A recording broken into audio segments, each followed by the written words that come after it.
раньше, тысячи лет назад, люди на Руси были раскрепощены так. Ну да, помню.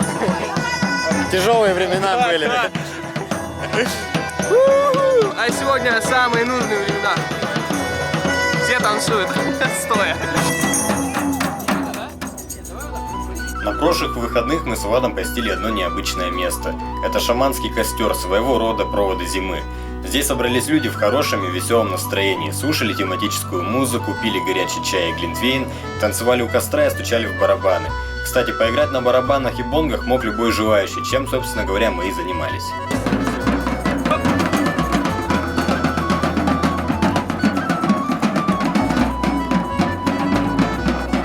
Здесь каждый заряжался позитивной энергией от костра, загадывал желания и просто думал о чем-то добром и хорошем, чтобы на следующее утро проснуться обновленным и свободным, с чистыми и светлыми мыслями.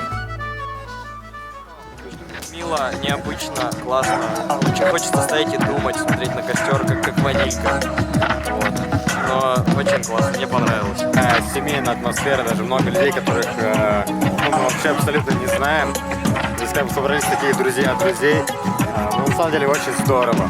То есть костер, природа, единение какое-то с природой. И вот сколько бы ты ни жил, да, все равно костер остается какой-то тайной.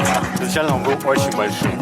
Сейчас уже догорает костер, и мы скоро, наверное, будем разъезжаться по домам, но было очень весело. Так атмосферно, мило.